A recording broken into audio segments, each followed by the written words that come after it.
नमस्कार, Manoj Tiwari talk show में आपका बहुत बहुत स्वागत है। आज मेरे साथ एक बार फिर हरिया के विधायक हाकिमलाल बिंद जी हैं। हाकिमलाल बिंद जी बहुजन समाज पार्टी के विधायक हैं तकनीकी रूप से, लेकिन वो अभी निलंबित चल रहे हैं। इन्होंने बहुजन समाज पार्टी के राज्यसभा प्रत्याशी के खिलाफ अपना प्रस्ताव वापस ले लिया था, जिसकी वजह से बहुजन समाज पार्टी ने आपको निलंबित कर रखा है। हाकिमलाल बिंद की नई पारी क्या होगी, किस पार्टी से चुनाव लड़ेंगे, क्या बसपा से ही दोबारा लड़ेंगे या दूसरी पार्टी में जाएंगे, इसी पर बातचीत करने के लिए आज हम इनके साथ में हैं। हाकिमलाल जी, आपका एक बार दोबारा हमारे टॉक शो में बहुत बहुत स्वागत है। सबसे पहले तो मेरा सवाल यही है कि जब आप चुनाव लड़े थे 2017 में, ये कहा जाता था कि बहुजन समाज पार्टी ने बहुत ही तन्मयता से आपको टिकट दिया था, यहाँ तक कि तमाम लोगों ने अपने संबंधों को इधर उधर करके लेकिन आपके टिकट को बचा के भी रखा और आपके टिकट की पैरवी भी की और आप चुनाव जीते। बहुजन समाज पार्टी ने आपको विधायक बनाया, फिर भी आप बहुजन समाज पार्टी के प्रत्याशी के खिलाफ चले गए, ऐसी क्या वजह है? मनोज जी, उसमें मूल बात यह है जी कि 1984 में बहुजन समाज पार्टी का गठन माननीय मसीहा कांशीराम साहब ने जब किया था, बिल्कुल, तो बाबा साहब डॉक्टर भीमराव अंबेडकर की विचारों का विधिवत अध्ययन करने के बाद उन्होंने 1984 में बहुजन समाज पार्टी का गठन किया। उन्होंने इस आशा और विश्वास के साथ गठन किया था कि हम बहुजन समाज पार्टी के माध्यम से हम दलितों, शोषितों, पिछड़ों और अल्पसंख्यक समुदाय की लड़ाई लड़ेंगे, उनके हक और अधिकारों की लड़ाई लड़ेंगे। लेकिन बहुजन समाज पार्टी आज बाबा साहब और माननीय मसीहा कांशीराम साहब के मिशन और कारवां आंदोलन से भाग गई है। आज बहुजन समाज पार्टी, हम लोग बहुजन समाज पार्टी का विरोध नहीं कर रहे हैं। नहीं, ये कब बहकी? ये एक दिन में तो बहकी नहीं होगी। मैं बता रहे हैं, अब आप सुन लीजिए जी। बहुजन समाज पार्टी का हम लोग विरोध नहीं किए। हम लोग बहुजन समाज पार्टी की उन नीतियों का विरोध किए। बहुजन समाज पार्टी ने सामंतवादी ताकतों से मिलकर राज्यसभा के चुनाव में भी अपना प्रत्याशी राज्यसभा में भेजने का काम किया। उनका जो प्रत्याशी है राजा राम जी, वो कौन से सामंती हैं? वो तो बहुत आम परिवार। हम लोगों ने लालजी वर्मा जी से, अपने नेता, विधानमंडल दल के नेता हैं लालजी वर्मा जी से, उनसे हम लोगों ने पूछा कि सर ये बताइए कि आपके पास वोट नहीं है, आपके पास 15 विधायक हैं, तो आप किसके दम पर चुनाव लड़ रहे हैं? तो उन्होंने कहा कि ये बहन जी का विषय है, आप लोगों का विषय नहीं है। तो हम लोग जब इस पर रीड किए, उसमें हम लोगों को जो पता चला, ये भारतीय जनता पार्टी से मिल गई हैं। हम लोग भारतीय जनता पार्टी के खिलाफ चुनाव लड़ कर गए हैं। हमको यहाँ के दलित, अल्पसंख्यक और पिछड़ा समुदाय ने वोट दिया है, और हम अगर उनकी बात को नहीं रख पा रहे हैं, हम आज उन्हीं सामंतवादी ताकतों से भारतीय जनता पार्टी से मिलने का सवाल कहाँ से आया? वोटिंग तो हुई नहीं, फिर भारतीय जनता पार्टी से। अच्छा नेताजी, एक चीज बताइए। आप पहले मुझे एक चीज बता दीजिए कि बहुजन समाज पार्टी पहले भी भारतीय जनता पार्टी के सहयोग से सरकार बना चुकी है, तब भी आप बहुजन समाज पार्टी में थे, तब तो आपने नहीं छोड़ा कि आप भाजपा से मिलकर सरकार बना रहे हैं, हम जा रहे हैं, और आज आप खाली एक आशंका के आधार पर। सन 2014 से मैं विधानसभा की राजनीति कर रहा हूँ। उसके पहले मैं 2010 से लेकर 15 तक अपनी ग्राम सभा का प्रधान रहा। मैं जिस किताब को पढ़ा ही नहीं, उसके विषय में हमें क्या पता कि इस किताब में क्या लिखा है। हम राजनीति में थे ही नहीं, इसलिए राजनीति का हमें कोई राजनीतिक ज्ञान नहीं था उस समय, जब बहन जी ने सरकार बनाई थी भारतीय जनता पार्टी के साथ। आप अचानक राजनीति में नहीं आए नेताजी कि बस 2017 में ही आपने राजनीति चालू किया है? बसपा की राजनीति तो आप उसके पहले से भी कर रहे हैं। 2014 से जब हमारा टिकट हुआ, तब से मैं शुरू किया। लेकिन हम लोगों ने अपने लोगों के बीच अपने क्षेत्र में ये वादा किए थे कि हम लोग भारतीय जनता पार्टी के खिलाफ चुनाव लड़कर जा रहे हैं, हम लोग भारतीय जनता पार्टी से किसी भी कीमत पर नहीं मिलेंगे। लेकिन आज बहुजन समाज पार्टी उन्हीं सामंतवादी ताकतों से मिल गई हैं, जिनका विरोध करके हम लोग चुनाव जीत कर गए। अच्छा चलिए, अब आप बसपा से निलंबित हैं जी, अगला कदम क्या होगा? समाजवादी पार्टी आप लोग कब ज्वाइन कर रहे हैं? अभी तो चुनाव 1 साल है, और अभी तो हम लोग बहुजन समाज पार्टी के विधायक हैं। बहुजन समाज पार्टी की नेता बहन कुमारी मायावती जी आज भी हमारी नेता है। इस्तीफा दे दीजिए, जब आप उनके विचारों से नहीं सहमत है तो आपको इस्तीफा दे देना चाहिए। नहीं, हो सकता है कि वो खुद ये समझ जाए कि अब हमको इस तरह का कृत्य नहीं करना चाहिए, इस तरह का कृत्य नहीं करना चाहिए, हमें सामंतवादी ताकतों से नहीं मिलना चाहिए जो हमारे विधायक विरोध कर रहे हैं। तो आपको क्या लगता है कि आपका निलंबन दोबारा वापस होगा? बिल्कुल वापस हो सकता है। राजनीति में 99% चाहे जो संभव 1% में सब कुछ संभव होता है। आज हरिया की जनता जिसने बहुजन समाज पार्टी के नेता के रूप में आपको जिताया था, आज वो अपने को ठगा हुआ महसूस कर रही है कि मेरा विधायक तो किसी पार्टी में नहीं है। ऐसी बात नहीं है। जिन लोगों ने हमको वोट दिया है, सिर्फ जो बहुजन समाज पार्टी की बेस वोट है, बेस वोट है, केवल वही उसी में, चाहे जो हम लोगों का आरोप प्रत्यारोप हम लोगों के ऊपर चल रहा है, लेकिन आम जनमानस में ये चीजें नहीं है। आम जनमानस ये कह रही है कि बहुजन समाज पार्टी को हम लोगों ने वोट दिया था। आज बहुजन समाज पार्टी भारतीय जनता पार्टी के सहयोग से राज्यसभा का चुनाव लड़ रही थी। विधायकों ने ठीक किया है, आप लोगों ने ठीक किया जो बहुजन समाज पार्टी का विरोध किया है। अच्छा सर, एक चीज और बताइए, बहुजन समाज पार्टी के कुल 19 विधायक थे, आप आज 7 लोग जो है आए हैं, क्या और भी संख्या है जो नाराज है कि बस खाली 7 लोग? बहुजन समाज पार्टी के कुल 19 विधायक थे और उसमें से 9 विधायक निलंबित हो चुके हैं। 9 निलंबित हैं और एक विधायक जो है माननीय रितेश पांडे जी वो सांसद हो गए और ये मुख्तार अंसारी जी जेल में ही है। तो अब बहुजन समाज पार्टी के पास 8 विधायक बचे। 9 हम लोग निलंबित हैं। तो आप लोग निलंबित हैं तो अपने को बहुजन समाज पार्टी का भी मानते हैं और अपने को बहुजन समाज पार्टी का नहीं भी मानते हैं? हम लोग बहुजन समाज पार्टी में हैं। अच्छा, समाजवादी पार्टी कब ज्वाइन करने जा रहे हैं? हम लोग समाजवादी पार्टी काहे ज्वाइन करेंगे? क्यों ज्वाइन करेंगे भैया? जब हम लोगों का बहुजन समाज पार्टी से चुनाव लड़ना है तो काहे समाजवादी पार्टी ज्वाइन करेंगे? अगला चुनाव आपको लगता है कि अगर हमारी नेता बहन कुमारी मायावती जी हम लोगों को टिकट नहीं देंगी तो उस समय हम लोग निर्णय लेंगे जब चुनाव आएगा। आपको लगता है इतना जो है अपनी नेता के खिलाफ आप लोगों ने बोला, उसके बावजूद आपको आपकी नेता टिकट देंगी? हम लोगों ने नेता के खिलाफ अपने नहीं बोला। नहीं, आपने कहा कि जो है आप लोगों ने बहुजन समाज रहते हुए प्रत्याशी खोजे जा रहे हैं। हम लोगों ने बहुजन समाज पार्टी की नीतियों का विरोध किया है, न कि अपनी नेता का विरोध किया। हाकिमलाल बिंद के खिलाफ क्या हरिया से प्रत्याशी खोजे जा रहे थे? बस हाँ, बिल्कुल आपने खुद कहा था। बिल्कुल खोजे जा रहे थे, वो उस बात को मैं आज भी कह रहा हूँ। ऐसा क्यों हो रहा था? आखिर आप काम नहीं कर पा रहे थे या आप कमजोर विधायक थे? बहुजन समाज पार्टी के कोऑर्डिनेटर के विषय में आपको पता है, बताने की जरूरत नहीं है क्यों प्रत्याशी खोजे जाते हैं। आप इस देश के लोकतंत्र के चौथे स्तंभ हैं और आपको पता है कि बहुजन समाज पार्टी प्रत्याशी क्यों खोजती है। नहीं, ये आप बताइए क्यों पार्टी आखिर एक विधायक रहते हुए प्रत्याशी खोजने कोई तुक नहीं है ना। अब ये तो कोऑर्डिनेटर महोदय आप कैसे कह सकते हैं कि पार्टी माने क्यों खोजते हैं कैंडिडेट? जब हम उनको तेल पेट्रोल का नहीं देंगे, उनके बताए हुए रास्ते पर नहीं चलेंगे, निश्चित रूप से तो ये कोऑर्डिनेटर लोग तेल पेट्रोल लेते हैं अपने विधायकों से। और आपसे कुछ छिपी नहीं है। नहीं, मैं नहीं जानता आपसे, मैं नहीं जानता, मैं विधायक नहीं हूँ, आप विधायक हैं। छिपी नहीं, नहीं मुझे नहीं पता है, लेकिन ऐसा होता है। आपसे कुछ छिपी नहीं है, पूरे देश में कुछ नहीं छिपा है। अच्छा नेताजी, एक चीज बताइए, चलिए राजनीति पे बात करता हूँ। 4 साल से आप विधायक हैं। हरिया में जो भी स्थायी निर्माण हुए, चाहे अस्पतालों के हों, चाहे स्कूलों के हों, ये सब जो है बहुत पहले हो चुके थे। आज आपके कार्यकाल में कुछ हुआ है क्या? हमारे कार्यकाल में लगभग 44.5 करोड़ की सड़कें आज के डेट में वेल मेंटेन है। जब इस समय देखिए हमारे क्षेत्र में पिछली सरकारों में, चाहे माननीय बहन जी की सरकार रही हो और चाहे माननीय अखिलेश यादव जी की सरकार रही हो, चाहे भारतीय जनता पार्टी की सरकार रही हो, जो आवश्यकताएं थी क्षेत्र में वो सारी आवश्यकताएं पूरी हो गई पहले से पूरी। हाकिमलाल बिंद की कोई योगदान नहीं। आप हमारी बात सुनिए। वो जैसे अस्पताल हमारे क्षेत्र में है, पॉलिटेक्निक हमारे क्षेत्र में है, आयुर्वेद हमारे क्षेत्र में है, बिल्कुल, और कई GIC कॉलेज हैं, तो अब कहीं जगह ही नहीं बचा है विकास करने के लिए। और सुनिए, अब भारतीय जनता पार्टी की सरकार प्रदेश में चल रही है। आपने भारतीय जनता पार्टी के हालात को आपने देखा है कि हम लोगों की निधि खत्म कर दी गई, अपने विधायकों को अलग से ये बुला करके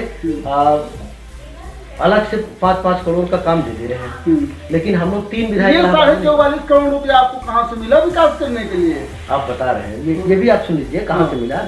हम लोग अधिकारियों से, कर्मचारियों से, PWD विभाग से लड़ करके हम लोग अपना प्रस्ताव देकर हम लोग काम करते हैं। हम दिन रात लिखते रहते हैं। अभी आज ही मैं एक विधायक की विधायक निधि 5 साल की नहीं होती है 44.5 करोड़। अगर 44.5 करोड़ रुपए का काम आपने करवाया है, हम लोग का मतलब सरकार का आपको सहयोग मिला है और भाजपा से भी आपके अच्छे संबंध हैं। ये तो किसी की सरकार रहेगी जो हम लोग कर रहे हैं। हम लोग 44.5 करोड़ का जो हमने काम कराया, या माननीय विधायक प्रतापपुर ने जो काम कराया, वो लिखा पढ़ी के बदौलत ही कराया है हम लोग। हम लोग अगर लिखा पढ़ी न करते तो हम लोग को क्षेत्र में काम ना होता। आपको पिछली बार मैंने बताया था कि पिछली बार भी अपने विधायकों को माननीय मुख्यमंत्री जी ने 20-20 करोड़ का काम दिया था। हम लोगों को 20 पैसे का काम नहीं दिया। लेकिन हम लोगों ने किसी ढंग से लिखा पढ़ी करके, हमने PWD में लिख करके, तमाम विभागों में लिखा पढ़ी करके हम लोगों ने जो विकास कार्य कराए, वो विकास कार्य दिख रहे हैं। देखिए सर, आप हरिया के विधायक हैं और टेक्निकल रूप से आप भले बसपा के आप हैं, लेकिन सही व्यवहार के रूप में आप किसी पार्टी के विधायक नहीं हैं। कल को आपको विधानसभा का चुनाव लड़ना है, आपके पास समाजवादी पार्टी भी विकल्प है, एक बहुजन समाज पार्टी आपका पहला विकल्प है, उसके बाद आपके पास बीजेपी अपना दल गठबंधन में विकल्प है।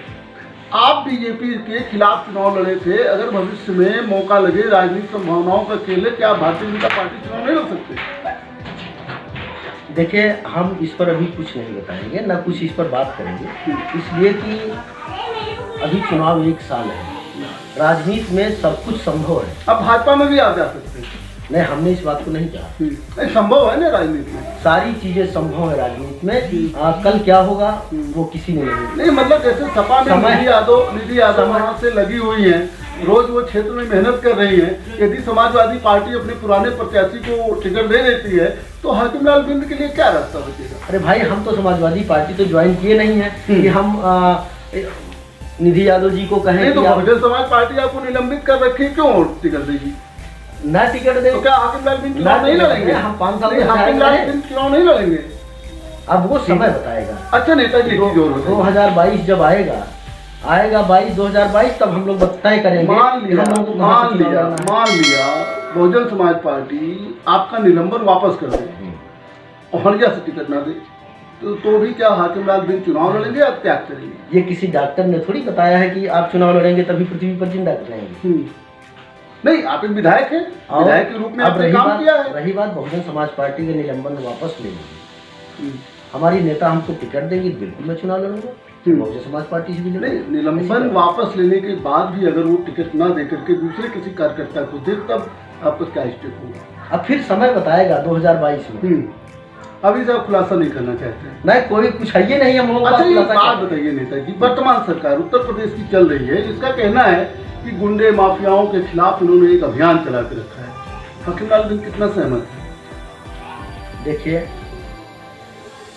आप लोगों ने देखा है कुछ विशेष लोगों के खिलाफ ही, विशेष जाति और धर्म के लोगों के खिलाफ ही भारतीय जनता पार्टी ने इस तरह का अभियान चलाने का काम किया है।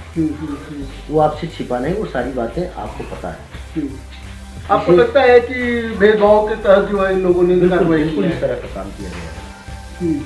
वर्तमान सरकार के कामों से आप कितना संतुष्ट हैं? वर्तमान सरकार जब हम लोगों को काम नहीं दे रही है तो हम लोग कैसे संतुष्ट हैं? तो 44 करोड़ की सड़क बनी, सरकार ने ही तो बनवाया होगा सर। वो सरकार ने ही बनवाया है, लेकिन वो जो सरकार अपने मर्जी से जो क्षेत्रों में अपने विधायकों के क्षेत्र में काम कराती है, इस तरह का काम हम लोगों को नहीं मिला।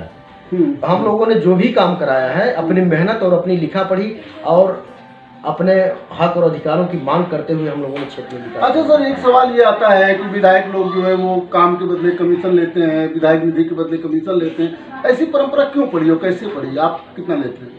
देखिए, बताएं आपको, जो ये भारत देश एक लोकतांत्रिक देश है। बिल्कुल सर। और दुनिया का सबसे बड़ा लोकतांत्रिक देश है। बिल्कुल सर। इस लोकतांत्रिक देश में सबको अपनी बात रखने का अधिकार है।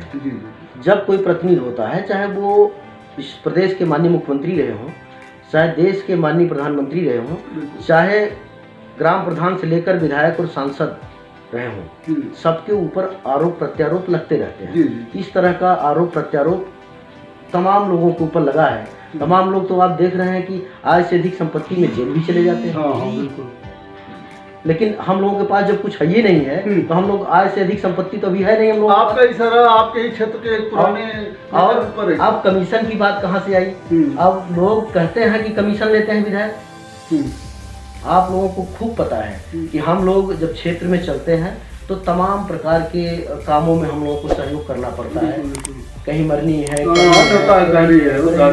किसी का पैर टूटा है, कोई हॉस्पिटल में एडमिट है, कहीं बच्चे क्रिकेट खेल रहे हैं, कहीं शादी में जाना है, तो हर जगह क्षेत्र की जनता ये उम्मीद लगाती है कि हमारा विधायक आएगा, कुछ हम लोगों की मदद करेगा। तो ये पैसा कमीशन से थोड़ी आएगा। नहीं, आप बात सुन लीजिए। तो जैसे जो कमीशन का आरोप प्रत्यारोप लगाते हैं लोग, उन लोगों के मन में एक भाव रहता है कि लोगों के पास कहाँ से पैसा आ रहा है, निश्चित रूप से लोग लूट रहे हैं। इस तरह की कोई बातें नहीं है। और हम तो विधायक नहीं थे तब पर भी 4 व्हीलर से चलते थे। आज विधायक है, आज भी 4 व्हीलर से। अच्छा, विधायक की एक चीज और बताइए, आप लोग आपने हड़िया के विकास के बारे में, मैं हड़िया की बात अगर करूँ तो इलाहाबाद का प्रयागराज का सबसे विकसित विधानसभा में माना जाता है। अच्छे काम हुए हैं। आपने सड़कों की बात तो कह दिया, कोई अस्थायी निर्माण आखिर आपने हमने 4 ट्यूबवेल देने का काम किया अपने क्षेत्र में। अच्छा। और अस्थायी निर्माण का सबसे बड़ी चीज, हमने गरीबों की लगभग 4.5 करोड़ रुपया उत्तर प्रदेश सरकार से मैंने दिलवाने का काम किया, गंभीर रोग से पीड़ित व्यक्तियों को। हो सकता है कि उत्तर प्रदेश में सबसे पहला स्थान मेरा हो। लगभग 4.5 करोड़ रुपया मैंने शासन से गंभीर रोग से पीड़ित व्यक्तियों को दिलवाने। ये तो सरकार के अच्छे काम थे, इसके लिए सरकार की सराहना करनी चाहिए। ये तो सभी सरकारों में रहे हैं। ये तो चाहे माननीय अखिलेश यादव जी की सरकार रही हो, चाहे माननीय बहन जी की सरकार रही हो, चाहे भारतीय जनता पार्टी की सरकार रही हो, ये तो उनका दायित्व है। ये तो सरकार का दायित्व है कि वो गंभीर रोग से पीड़ित व्यक्तियों का इलाज कराते हैं। लेकिन लेकिन अब क्षेत्रीय विधायक कितना अपने गरीब जनता के प्रति सक्रिय है, अपने गरीब जनता की कितनी मदद करना चाहता है, गरीब जनता का कितना काम करना चाहता है। क्योंकि हम जिस क्षेत्र से विधायक हैं उसी क्षेत्र में मेरा निवास है। मैं 24 घंटे अपने क्षेत्र में ही मौजूद रहता हूँ। अगर लखनऊ की धरती पर नहीं हूँ तो निश्चित रूप से मैं अपने क्षेत्र में 24 घंटे मौजूद रहता हूँ। इसलिए हमारे पास तो सबसे निचले पायदान पर बैठा हुआ व्यक्ति मुसहर से लेकर उच्च समाज पर बैठा, उच्च पायदान पर बैठा हुआ व्यक्ति भी हमारे पास आता है। अच्छा, और जिस लायक मैं रहता हूँ निश्चित रूप से उसकी मदद करने का प्रयास करता हूँ। अच्छा नेताजी, एक चीज और बताइए, आप हड़िया के विधायक हैं, हड़िया की जनता से आप मिलते भी हैं। मेरा ये सवाल है कि अगला जो विधानसभा होगा उसमें जो है क्या बदलाव आप करना चाहेंगे अगर आप विधायक होते हैं? भाई, हमने पिछली बार भी अपने इंटरव्यू में इस बात को बताया था कि हमारी सरकार नहीं है, हम लोग विपक्ष के विधायक हैं और विपक्ष के विधायक होने के नाते हम जनता की अपेक्षाओं की पूर्ति नहीं कर सकते। लेकिन अगर आने वाले दिन में हम सरकार के विधायक रहे तो निश्चित रूप से हड़िया की जनता को सूद और ब्याज समेत वापस करना। अच्छा, आपको क्या लगता है कि 2022 में बदलाव होगा? बिल्कुल बदलाव होगा। अखिलेश की सरकार बनेगी? बिल्कुल बदलाव होगा। अभी आपने देखा है सरकार किसकी बनेगी? अरे नहीं, सपा में लड़ाई किसमें होगी? देखिए, सरकार बदलेगी ये जान लीजिए, लेकिन सरकार किसकी बनेगी, मुख्यमंत्री कौन बनेगा, अब ये फिर समय बताएगा। नहीं, आप तो बहुजन समाज पार्टी के नेता हैं, आप बहन जी को मुख्यमंत्री रूप में नहीं देखना चाहते। सरकार बदलेगी, सरकार किसकी बनेगी ये कहा नहीं जा सकता। तो आप अपनी पार्टी का नाम तो ले सकते हैं ना। अरे भाई, अभी तो हम नाम ले ही रहे हैं ना। हम तो कह रहे हैं कि बहुजन समाज पार्टी के विधायक हैं। हम तो चाहेंगे कि हमारी सरकार बने। मुख्यमंत्री कौन बनेगी भाई? अब समय बताएगा, हम ऐसे कह सकते। अच्छा नेताजी कौन बनेगा? आप लोगों ने राज्यसभा चुनाव में बगावत किया बहुजन समाज पार्टी से, आज भी आप कह रहे हैं कि आप बहुजन समाज पार्टी के नेता हैं, बहुजन समाज पार्टी के विधायक हैं, जबकि उसे निलंबित कर रखा है। अभी आगामी दिनों में विधान परिषद का चुनाव होने वाला है, विधायक लोग उसमें वोट करेंगे, तो उम्मीद क्या किया जाए कि बहुजन समाज पार्टी के प्रत्याशी को आप वोट देंगे? देखिए, हमने आपको पहले ही बताया कि हम लोगों ने बहुजन समाज पार्टी की बगावत नहीं की है, बल्कि बहुजन समाज पार्टी की नीतियों की बगावत की है।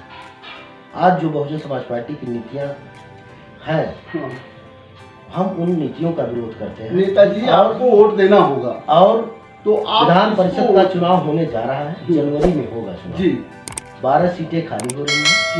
अब फिर समय आएगा, अभी देखा जाएगा हम लोग फिर अगर बसपा एक आम कार्यकर्ता को, अपने एक आम कार्यकर्ता को उतारती है तो बसपा के विधायक आप कह रहे हैं, तो क्या बसपा के प्रत्याशी को आप भाई बसपा के साथ मैं कल भी था, आज भी हूँ, कल भी रहूंगा। लेकिन तो आप कहेंगे ना कि इनके पास वोट नहीं है, लेकिन उस शर्त पर हम नहीं रहेंगे कि वो भारतीय जनता पार्टी से समर्थन लेकर बहुजन समाज पार्टी अपने कैंडिडेट को विधान परिषद में भेजने का काम करे।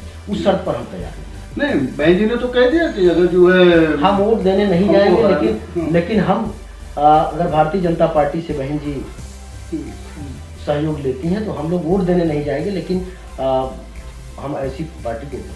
अच्छा नेताजी, की होगा आपको लगता है कि अब राजनीति में बाहुबली और धन बलियों का समय चला गया? देखिए, क्षेत्रीय जनता पूरे उत्तर प्रदेश की कोई भी विधानसभा हो, हर क्षेत्र की जनता चाहती है कि हमारा विधायक, हमारा नेता सरल हो, हमारी बातों को सुने, हमारी बातों को सुने, हमारी लड़ाई लड़े और हम उनसे आसानी से मिल सकें। लेकिन अभी जो पिछले 2 दशक से, या आप कह लीजिए आज़ादी के लड़ाई के बाद ही ऐसी प्रथा चली आई कि कोई विधायक से कोई गरीब व्यक्ति नहीं मिल पाता था। जैसे हम लोग विधायक हैं, हम लोग तो अगर हमारे सामने कुर्सी पर बैठा हुआ, सबसे निचले पायदान पर बैठा हुआ व्यक्ति अगर बात कर रहा है तो जो आएगा तो उनके पीछे ही बैठेगा। मैं तो सबसे मिलता हूँ। तो जनता सबसे पहले ये सुविधा चाहती है कि हमारी बात हमारे नेता से हो, इसलिए जनता सरल व्यक्ति को ही चुनती है। अब नेता जी की और बताइए, चलिए हर जनता चाहती है कि उसका विधायक जो है बाहुबली ना हो, धनबली ना हो, लेकिन एक चीज आता है कि अवसरवादी नेता नए नेता को उभरने नहीं देते हैं। आपको लगता है कि पहले यह मौका किसी दूसरे को मिला था, आज मौका हमको मिला है, जो क्यों गंवाएं? देखिए, ये कोई नेता नहीं चाहता कि हमारे आगे कोई पनपे। हमारी हंडिया विधानसभा के विषय में आपको अच्छी तरह से जानकारी है, शायद खूब जानकारी है। हमारे विधानसभा में 57 साल, इस देश के 70 साल आजाद होने के बाद 57 साल तक आप लोगों ने राज किए। आप लोगों ने का मतलब? आप लोग सामंतवादी ताकतों ने। मैं सामंतवादी हूँ? आप कैसे कह सकते हैं कि मैं सामंतवादी हूँ? मैं हाकिम लाल बिंद से बात कर रहा हूँ, मैं आपको सर कह रहा हूँ, आपको विधायक कह रहा हूँ। आपको कहाँ से लगता है मनोज तिवारी सामंतवादी है? हमारी बात सुनिए, मनोज तिवारी है। हमारी बात, हमारी बात सुनिए। 57 साल में सामंतवादी ताकतों ने हमारे हंडिया विधानसभा पर शासन किया कि जिनसे हमारे क्षेत्र की जनता कभी मिल नहीं पाई। कभी एक गिलास पानी उनके दरवाजे पर नहीं मिलता। नहीं तो आप विधायक हो गए, आप सामंती हो गए? नहीं, आप अपने को सामंती नहीं मानते? हम लोगों के सामंत क्या केवल जात से होता है नेताजी? नहीं, ऐसा नहीं है। हाँ, सामंतवादी तो कोई भी हो सकता है, जो शासक सामंती है। नहीं, जो शासक कोई सामंती नहीं है ना। सामंतवादी की परिभाषा ही दूसरी है। चलिए बताइए। सामंतवादी की परिभाषा हमने बताया कि उन ताकतों ने हमारे हंडिया पर 57 साल कब्जा किया है, जिनसे हमारे क्षेत्र की गरीब जनता मिल नहीं पाती। आज हंडिया के विधायक आप हैं, पिछले वर्ग से। और वो लोग कुछ दलाल को पाल कर रखते थे। हम लोग भी अपने विधायक, अपने मंत्री, अपने सांसद से मिलने जाते थे तो हम लोगों को भी 20 के दलाल को पकड़ना पड़ता था, तब हम लोग मिल पाते थे। लेकिन आज हमने मंचों पर चिल्ला कर मैंने हमेशा कहा है कि हमारे क्षेत्र में जिस भी व्यक्ति को दुख मुसीबत पड़े, किसी को बीच में लाने की जरूरत नहीं है। हम अपने क्षेत्र में 24 घंटा मैं मौजूद हूँ। मेरा 12 बजे रात भी मोबाइल खुला रहता है। हमारे क्षेत्र की जनता का जो भी काम हो मैं करने के लिए तैयार। चलिए ठीक है, आज आप अपनी जिस पार्टी में थे उस पार्टी में ना रहकर जनता की सेवा दूसरी पार्टी में जाकर करना चाहते हैं, जबकि उस पार्टी में भी तमाम योग्य नेता वहां लगे हुए थे। इससे नहीं लगता कि आप दूसरे का अधिकार छीन रहे हैं? सामंतवादी आप हुए। हम अधिकार कहाँ छीन रहे हैं? फिर हम जिस भी दल में रहेंगे, चाहे बहुजन समाज पार्टी हो, चाहे जिस दल में हम राजनीति करेंगे, लेकिन वहाँ से जो पहले नेता मौजूद हैं उनके लिए खतरा नहीं है। जो हमारा राष्ट्रीय नेतृत्व तय करेगा, चाहे वो बहुजन समाज पार्टी रही हो, चाहे जिस दल की राजनीति हम लोग भविष्य में करेंगे, तो जो राष्ट्रीय नेतृत्व तय करेगा वो हम लोगों को सम्मान। चलिए नेताजी, मेरा अंतिम 2 सवाल में पहला सवाल ये है कि 2022 में अगर हरिया की जनता हाकिम लाल बिंद को मौका देती है दोबारा विधायक बनने के लिए, तो हाकिम लाल बिंद ने क्या सपने देखे हैं कि जो हरिया को के लिए भी पूरा करना बाकी है? देखिए, मैंने आपसे बताया है कि मैंने जो देखा है हरिया में कि करीब आधा दर्जन सड़कें उस तरह की हैं जो चौड़ीकरण हुई हैं, और आज तक चौड़ीकरण नहीं हो पाई सड़कें। जैसे बरौज से सूर्यावा मार्ग, ये चौड़ीकरण में जाना चाहिए था, लेकिन आज भी ये 3.5 मीटर, आज भी 10 फुट की सड़क है। तो आए दिन हमेशा दुर्घटनाएं होती रहती है। सीतामढ़ी की सड़क हमने देखा है, वो भी चौड़ीकरण होनी चाहिए, डिस्ट्रिक्ट से सीतामढ़ी जाती है। जो हंडिया से लक्षागृह जाती है, ये भी चौड़ीकरण होना चाहिए। इन सब सड़कों का निश्चित रूप से पहली प्राथमिकता के आधार पर मैं इन सड़कों का चौड़ीकरण कराने का काम करूंगा। चलिए नेताजी, अंतिम सवाल मेरा है कि आप हरिया की जनता को खास तौर से एक निलंबित विधायक के रूप में क्या संदेश देना चाहिए? बहुजन समाज पार्टी ने हम लोगों का निलंबन किया है, हम लोग निलंबित विधायक हैं, लेकिन हम लोगों की विधायक निधि आज भी है। विधायक निधि हम लोग अगर इस प्रदेश के माननीय मुख्यमंत्री जी हम लोगों को विधायक निधि देते हैं, तो निश्चित रूप से जितना मुझसे बन पड़ेगा मैं हंडिया की जनता का काम करने का काम करूंगा। नहीं तो अवसर मिलेगा 2022 में अवसर मिलेगा। मैंने भी पिछले बातों में मैंने कहा है कि 2022 में अगर अवसर मिला तो निश्चित रूप से हंडिया की जनता को सूत और ब्याज समेत वापस करने का काम करूंगा। जितना मुझसे बन पड़ेगा हंडिया का विकास करने का काम करूंगा। चलिए नेताजी, आप हमारे टॉक शो में दोबारा आए, चुनाव आने तक हम आपसे दोबारा बातचीत करेंगे। आपका बहुत बहुत धन्यवाद। जैसा कि आपने देखा, बहुजन समाज पार्टी के निलंबित विधायक हंडिया से हाकिम लाल बिंद जी हमारे साथ में थे। हाकिम लाल बिंद ने हर मुद्दे पर बहुत ढेर सारी बातें किया और उन्होंने कहा कि हरिया की जनता को पहली बार ऐसा विधायक मिला है जो सरल है और उनसे सभी लोग मिल सकते हैं। आपने कहा कि आपने हरिया के विकास के लिए बहुत कार्य किए हैं और आगे आने वाले समय में अगर मौका मिलता है तो आगे भी आप काम करेंगे। आगे भी हम आपको ऐसे ही जनप्रतिनिधियों से मुलाकात करवाते रहेंगे। देखते रहिए मनोज तिवारी टॉक शो।